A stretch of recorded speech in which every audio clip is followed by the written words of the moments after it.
आज की क्लास में हम लोग सीखेंगे आसान आवर्ती संख्या को पी बटा क्यू के रूप में व्यक्त करना। आसान दैट मीन्स नॉन टर्मिनेटिंग, आवर्ती दैट मीन्स रिपीटिंग या इसको रिकरिंग भी बोलते हैं। ठीक है, आवर्ती आवर्ती कहने का मतलब होता है जैसे डेसिमल के बाद अगर कुछ डिजिट रिपीट हो रहे हैं, जैसे 0.362662। अब देखिए पॉइंट के या तो जस्ट बाद या फिर देखिए एक डिजिट छोड़ के उसके बाद देखिए टू डिजिट का एक पैटर्न बन रहा है, रिपीट कर रहा है और डॉट डॉट लगा है। इसका मतलब ये कैसा नंबर है, नॉन टर्मिनेटिंग है और साथ में कैसा है, रिपीटिंग टाइप का या रिकरिंग टाइप का। ठीक है, तो इसी को बोलते हैं नॉन टर्मिनेटिंग रिपीटिंग नंबर। अब देखिए नॉन टर्मिनेटिंग रिपीटिंग नंबर को रिप्रेजेंट करने के दो मेथड होते हैं। जैसे कि यहां पर हम क्या राइट किए हैं, 0.3 बार। तो 3 बार का कहने का मतलब होता ही है कि 0 पॉइंट जिसके ऊपर बार लगा, जितने डिजिट के ऊपर बार लगा होता है वो डिजिट क्या होती है, रिपीट करेगी। जैसे 0.3 बार है, इसका मतलब इसका मीनिंग होगा 0.3333 ऐसा कंटिन्यू करेगा। ठीक है, तो ये कहने मतलब नॉन टर्मिनेटिंग रिपीटिंग नंबर को आपको टू टाइप से रिप्रेजेंट कर सकते हैं, या तो बार लगा के या फिर आप डॉट डॉट के मैनर में रिप्रेजेंट करेंगे। ठीक है, अब देखिए यहां पर हम सीखेंगे पी बटा क्यू के रूप में व्यक्त करना, किसको, इन्हीं नंबर्स को, नॉन टर्मिनेटिंग रिपीटिंग नंबर्स को। तो देखिए इसको हम तीन कैटेगरी में डिवाइड कर लेते हैं, टाइप 1, टाइप 2, टाइप 3। अब देखिए तीनों टाइप में क्या है कि यहां पर देखिए x बराबर 0.3, पॉइंट के बाद 3 है और ऊपर ही बार लगा है, दैट मीन्स एक डिजिट है और डेसिमल का तुरंत बाद है और वही रिपीट कर रहा बार बार। ठीक है, टाइप 2 में क्या है, डेसिमल के बाद 2 डिजिट रिपीट कर रही है। कितने डिजिट रिपीट कर रहे हैं, 2 डिजिट। यहां पर देखिए सिंगल डिजिट ही रिपीट करेगा, 3333। अगर इसको हम राइट करेंगे तो ये कैसा होगा, 2.3636। 3636 कहने का मतलब 36 ऊपर बार है तो दोनों डिजिट रिपीट करेगी, 3636। ठीक है, अब देखिए इस पैटर्न में सिंगल डिजिट रिपीट है, इस पैटर्न में डबल डिजिट रिपीट है, और डेसिमल के जस्ट बाद यहां पर भी रिपीटिंग हो रही है, डेसिमल के जस्ट बाद यहां पर भी रिपीटिंग हो रही है। लेकिन थर्ड टाइप में आप देखेंगे, इसको अगर आप राइट करोगे तो क्या राइट होगा, 3.2181818। कहने का मतलब है कि पॉइंट के बाद जो डिजिट 2 है वो ना रिपीट होके उसके बाद की 2 डिजिट रिपीट हो रही, क्योंकि उन्हीं के ऊपर बार लगा है, 181818। क्लियर है, तो अब देखिए यहां पर अब एक बार क्लियर कर लेते हैं। यहां पर देखिए डेसिमल के जस्ट बाद सिंगल डिजिट का रिपीटिंग है, डेसिमल के जस्ट बाद यहां पर डबल डिजिट का रिपीटिंग है या ट्रिपल डिजिट का, जैसे डबल डिजिट का लगाएंगे वैसे ट्रिपल जो जितने भी डिजिट होंगे। यहां पर क्या हो रहा है, डेसिमल के बाद तुरंत नहीं रिपीट है, एक दो डिजिट का, यहां पर तो फिलहाल एक डिजिट को छोड़कर बाकी आगे के डिजिट क्या हो रहे हैं, रिपीट कर रहे हैं। कहीं हो सकता है 2 डिजिट छोड़कर सबका माइनर एक ही होगा। तो चलिए पहले हम इसको देखते हैं। जैसे यहां पर इसको कैसे सॉल्व करेंगे, आपको x बराबर 0.3, अगर आपको दिया है x बराबर तो ठीक है, अगर नहीं होगा ऐसे कहीं संख्या दे दिया जाए इसको p बटा q के रूप में व्यक्त करें, तो पहले आप इसको मानक कर लेंगे या लेट कर लेंगे x बराबर 0.3 बार। ठीक है, अब देखिए अगर यहां पर तो हमारा राइट ही है x बराबर। अब क्या करेंगे, इसको आप चाहो तो इक्वेशन नंबर फर्स्ट। अब देखिए करते क्या है, हम ऐसे संख्या से मल्टीप्लाई करेंगे जिससे कि ये पॉइंट जैसे 3333 कंटिन्यू कर रहा, तो मल्टीप्लाई करने के बाद भी क्या होना चाहिए, ये सेम पैटर्न फिर आना चाहिए। तो देखिए इस ये x बराबर यहां पर है तो किससे मल्टीप्लाई करेंगे एक सेम पैटर्न मिलेगा। आप देखेंगे कि यहां पर हम अगर समीकरण 1 को 10 से गुणा करने पर, तो गुणा करिए, तो गुणा करते हैं तो बोथ साइड ही होगा, तो x में मल्टीप्लाई होगा जब 10 से तो 10x इस साइड आएगा, दूसरी साइड क्या हो जाएगा, 10 से मल्टीप्लाई होने के बाद डेसिमल 1 स्टेप जो है राइट साइड शिफ्ट हो जाएगा। जैसे कि पॉइंट इधर है तो पॉइंट यहां पर राइट हो जाएगा, तो 3.3333 ऐसे ही कुछ कंटिन्यू करेगा। ठीक है, अब आप जरा ध्यान दीजिए, यहां पर x बराबर 0.333 था, यहां पर जब 10 से मल्टीप्लाई करने के बाद तो क्या हो गया, 10x बराबर 3.333। आप अगर डेसिमल के बाद देखेंगे तो सेम पैटर्न यहां पर भी है और ये इनफिनाइट तक कंटिन्यू करेगा, ये भी इनफिनाइट तक कंटिन्यू करेगा। तो आप अगर ध्यान देंगे तो डेसिमल के बाद सेम टू सेम है, यहां पर भी सेम है, यहां पर भी सेम है, 333 333। तो अब अगर आप इसको सब्ट्रैक्ट करेंगे इसको इक्वेशन नंबर 2 बता दीजिए। लिखेंगे समीकरण 2 से 1 को घटाने पर, 1 को घटाने पर 2 से घटाएंगे। देखिए 2 हमारा 10x है, तो इस आप 1 से भी 2 को घटा सकते हैं, लेकिन वो माइनस में रिजल्ट आएगा। लेकिन आप 2 से 1 को घटाएंगे तो आपका रिजल्ट प्लस में आएगा। तो आप घटाएंगे तो 10x में से x जाएगा तो क्या होगा, इस साइड आ जाएगा 9x। दूसरी साइड क्या होगा, आप जरा ध्यान देंगे तो 3.33 है। ऐसे देखिए 3.3333 यहां पर है, और दूसरा क्या है 0.3333 कंटिन्यू। अब आप माइनस करोगे तो क्या होगा, जितने भी 3 हैं 3 से 3 क्या आएगा 0 0 0 0 0, इस टाइप से 0 0 0, और 3 में से 0 जाएगा कितना होगा 3। ठीक है, तो कहने मतलब ये आपका एक तरीके से डेसिमल नंबर था, सब्ट्रैक्ट करने के बाद आपका कैसा नंबर आ जा रहा है, इंटीजर टाइप का नंबर। ठीक है, तो इंटीजर टाइप का नंबर आएगा तो आप 3 इसको सब्ट्रैक्ट करेंगे कितना आएगा 3। तो अब आप यहां पर राइट कर सकते हैं s इक्वल टू क्या होगा 3 डिवाइड बाई 9, और इसी को आप थोड़ा सा सिंप्लीफाई करके भी चाहो तो राइट कर सकते हैं, क्या होगा 1 3, x इक्वल टू 1/3। क्यों, क्योंकि x बराबर 0.3 बार दिया गया था, ये डेसिमल रिप्रेजेंटेशन था, ये भी रेशनल नंबर है। कैसा नंबर है, रेशनल। आपने पढ़ा होगा रेशनल नंबर में रिपीटिंग टाइप का, जिसमें नॉन टर्मिनेटिंग हो रिपीटिंग हो, वो किसमें आता है, परिमेय संख्या में। जो नॉन टर्मिनेटिंग भी हो और रिपीटिंग भी ना हो वही केवल अपरिमेय संख्या होती है। बाकी ये आपकी कैसी संख्या, परिमेय संख्या। तो हमने पिछली क्लास में भी बताया था परिमेय संख्या को रिपीटिंग वाली संख्या को 2 टाइप से रिप्रेजेंट कर सकते हैं, एक तो बार लगा के, एक इस तरह से डॉट डॉट के साथ, या फिर उसको चाहो तो p बटा q के रूप में भी राइट करें। क्योंकि देखो x आपका ये था, वही x से आपका 1/3 आ गया। ये परिमेय संख्या का डेसिमल रिप्रेजेंटेशन है, ये परिमेय संख्या का फ्रैक्शन में रिप्रेजेंटेशन है। ठीक है, चलिए अब देखिए टाइप 2 देखते हैं। टाइप 2 में भी क्या करेंगे, यहां पर भी सेम जैसे इसको सॉल्व किए हैं वैसे ही इसको सॉल्व करेंगे। इसको भी समीकरण 1 मान लीजिए आप। ठीक, इसमें देखिए यहां पर आप डेसिमल के बाद सेम पैटर्न पाने के लिए क्या किए थे, केवल 10 से मल्टीप्लाई किए थे। क्योंकि देख रहे हैं कि 3 3 3 मतलब 10 से मल्टीप्लाई करेंगे फिर 3 3 कंटिन्यू करेगा। लेकिन यहां पर क्या होगा, आपका 10 से काम नहीं चलेगा।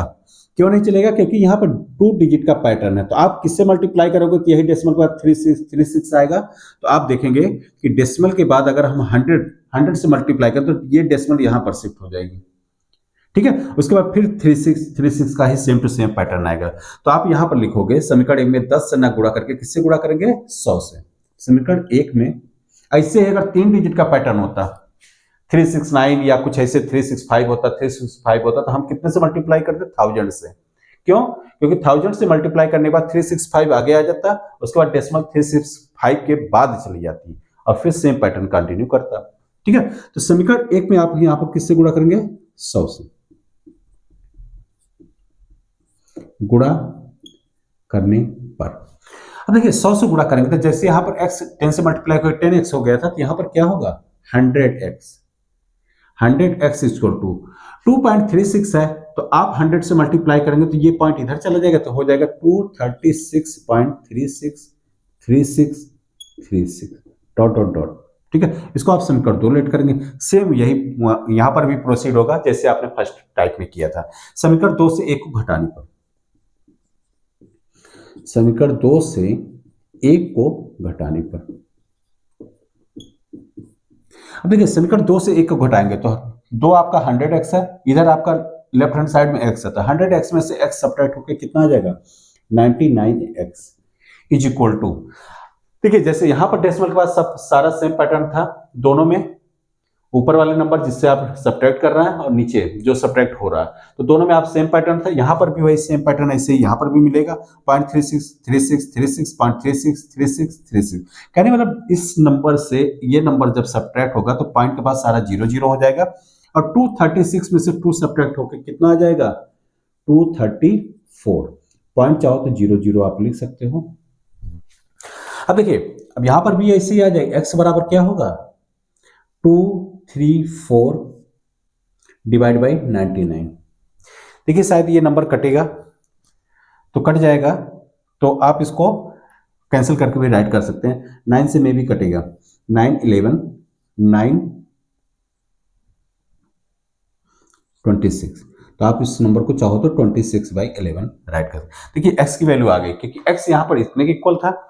ये भी परमेय संख्या है, ये भी परमेय संख्या है, क्योंकि परमेय संख्या तभी तो आपने इसको p बटा q के रूप में राइट कर लिया है। अगर परमेय नहीं होती तो p बटा q के रूप में राइट नहीं होता।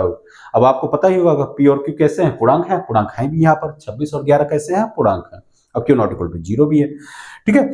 तो 26/11 तो आपका ये नंबर आ गया है, ठीक है। अब देखिए टाइप 3 की हम बात करते हैं। तो टाइप 3 में क्या होता है, टाइप 3 में हमने बताया था, यहां पर देखिए दोनों टाइप में डेसिमल के बाद जस्ट रिपीटिंग स्टार्ट हो जा रही है। डेसिमल के बाद यहाँ 3 रिपीट हो रहा है, यहाँ पर 3 6 रिपीट हो रहा है। कहने का मतलब ये यहाँ पर सिंगल डिजिट का ही रिपीटेशन है, यहाँ पर डबल डिजिट का। तो जैसे डबल डिजिट सिंगल डिजिट किए हैं वैसे 3 डिजिट भी होता है। तो जैसे आप 100 से किए हैं 1000 से करके सॉल्व कर लेते हैं। लेकिन यहाँ पर देखिए थोड़ा सा चेंज है।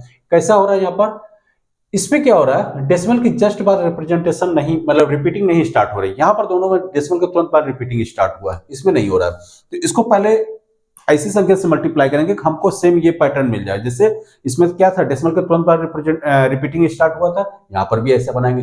तो देखो 3.218 बार है, इसका मतलब क्या होगा, अगर हम 10 से मल्टीप्लाई कर दें तो ये डेसिमल यहां शिफ्ट हो जाएगी और शिफ्ट होने के बाद 32.18 के ऊपर बार हो जाएगा। और जैसे ही 18 के ऊपर बार होगा तो कुछ कुछ क्वेश्चन इसी जैसा बन गया, ठीक है। तो हम इसको पहले क्या करेंगे, 10 से मल्टीप्लाई करेंगे। इसको आप समीकरण 1 मान लीजिए, लिख देंगे समीकरण 1 को पहले तो 10 से गुणा करेंगे, 10 से गुणा करने। अब देखिए 10 से क्यों कर रहे हैं, क्योंकि यहां पर डेसिमल के बाद एक डिजिट को छोड़कर बाकी उसके बाद क्या रिपीटिंग स्टार्ट हो रही। अगर बाई द क्वेश्चन आता है 0.2318 बार, तो 23 मतलब 2 डिजिट छोड़कर तो आप पहले ही 100 से मल्टीप्लाई कर लेंगे, ठीक है। अभी हमारा क्योंकि सिंगल डिजिट का ही मैटर है, इसलिए हम क्या कर रहे हैं कि 10 से मल्टीप्लाई कर रहे हैं। 10 से मल्टीप्लाई करेंगे तो डेसिमल यहां से हो जाएगा, उसके बाद डेसिमल के बाद रिपीटिंग स्टार्ट हो जाएगी, जैसे कि पहले दो टाइप में आपने किया है। तो 10 से गुणा करने पर, तो 10 से गुणा करिए, कैसे होगा, तो 10x इक्वल टू क्या होगा, 32.18 बार। या आप इसको बार को हटा दीजिए, 1818 डॉट डॉट डॉट, ठीक है। अब देखिए क्वेश्चन यही बन गया, जैसे यहां था 0.3636 वैसे 0.1818, ठीक है। अब देखो ये तो हो गया। अब इसको आप समीकरण 2 बोल दीजिए। अब फिर देखिए, अब ऐसे किस संख्या, देखिए ये क्वेश्चन अब यहां से समझिए इसके जैसा स्टार्ट होगा। इतना काम तो हम जो 10 से मल्टीप्लाई किए हैं इसको केवल डेसिमल के बाद रिपीटिंग बनाने के लिए, डेसिमल के जस्ट बाद रिपीटिंग करने के लिए, क्योंकि यहाँ पर डेसिमल के जस्ट बाद रिपीटिंग नहीं था। अभी तो हमारा डेसिमल के जस्ट बाद रिपीटिंग हुआ, जैसे कि इन सब क्वेश्चंस में थे। अब देखिए अब हो गया तो सेम वही 2 स्टेप यहां पर चलेगा। तो 10x बराबर इतना हो गया, तो पहले कितने से मल्टीप्लाई करेंगे, देखिए डेसिमल के बाद कितने डिजिट का रिपीटिंग हो रहा है, 2 डिजिट का। तो 2 डिजिट का रिपीटिंग हो रहा था, हमको दोबारा रिपीटिंग पाने के लिए क्या करना पड़ेगा, 100 से मल्टीप्लाई करेंगे। तो आप लिख दीजिए समीकरण 2 में 100 से गुणा करने पर, कितने गुणा करेंगे, 100 से। तो 100 से गुणा करेंगे, देखिए समीकरण 2 में कर रहे हैं, 1 में नहीं कर रहा है, ठीक है। तो 1 में नहीं 2 में, तो 2 में 100 से गुणा होगा, तो ये 100 गुणे 10 कितना हो जाएगा, 1000x बराबर। अब 100 से यहां पर भी गुणा होगा, तो ये हो जाएगा 3218.1818, ठीक है। सेम अब देखिए इसको समीकरण 3 बोल देंगे। अब देखिए समीकरण 2 और 3, अब वही जैसे 1 और 2 यहां था, तो वैसे यहां पर 3 और 2। तो समीकरण 3 से आप क्या करेंगे, 2 को घटाने पर। क्यों घटाएंगे, क्योंकि यहां पर भी देखिए सेम टू सेम 0.1818 0.1818, ये दोनों अगर सब्ट्रैक्ट करेंगे तो पॉइंट के बाद यहाँ पर 0 आ जाएगा, और 0 आ जाएगा तो डेसिमल वैल्यू हट जाएगा, तो एक तरीके से इंटीजर वैल्यू में कन्वर्ट हो जाएगा। तो समीकरण 3 से 2 को घटाने पर, अब देखिए 1000 में से 10 जाएगा, कितना होगा 990x, ठीक है। 3 में से मतलब इसमें से घट के ये लेफ्ट हैंड साइड वाला, दोनों का लेफ्ट हैंड साइड पहले सब्ट्रैक्ट कर लेंगे, ठीक। तो 990x, अब देखिए 3218 में से एक तरीके से इसका पॉइंट के बाद सारा कुछ, इसका पॉइंट के बाद 0 हो जाएगा, तो एक तरीके से इधर आएगा 3218.32। तो 32, तो आपका ये सब्ट्रैक्ट होकर 990x 3218 में से 32, दैट मीन्स कितना होगा आपका 2, यहाँ पर 32 है तो 18 सब्ट्रैक्ट होगा, उसके बाद आपका 14, तो 14 सब्ट्रैक्ट होके 3 3 1 8 6 ये वैल्यू आ जाएगी। ठीक है, अब इसके बाद आपको फिर अगेन एक्सपेंड ही करना है, तो आप लिखेंगे 3186 डिवाइड बाई 990। अब देखिए ये कुछ संख्या से थोड़ा बहुत अगर कैंसिल हो रहा तो कैंसिल आउट कर दीजिए, 2 से हो जाएगा, पहले तो 2 से ही कर देंगे, 2 1 5 9 3, यहाँ पर कितना होगा 4 9 और कितना होगा 5। ठीक, ये भी और भी कैंसिल होंगे, 3 से भी हो जाएगा, तो 3 से भी कैंसिल कर देते हैं, या 1 मिनट 9 5 6 9 से कैंसिल कर देते हैं, 9 से ही हो जाएगा, कितना होगा 5 5, 9 से ये कैंसिल होगा 1 7 7। ठीक है, तो कुल मिला के आपका नंबर आ जाएगा 177 डिवाइड बाई 55। आप इसको ऐसे इतना भी छोड़ सकते थे राइट करके, क्योंकि ये भी पी बटा क्यू के रूप में ही रिप्रेजेंटेशन है, लेकिन थोड़ा सा अगर कैंसिल आउट कर देते तो ये बेटर रहेगा। ठीक है, तो कहने वाले ये भी कैसा रिप्रेजेंटेशन हो गया, पी बटा क्यू के रूप में। देखिए पी एंड क्यू किसका रिप्रेजेंटेशन है, इन संख्या का। ठीक है, ओके, तो बस इन्हीं 3 स्टेप को आपको ध्यान रखना है, बाकी सारा क्वेश्चन इसी बेस पे हो जाएगा। Okay, thank you.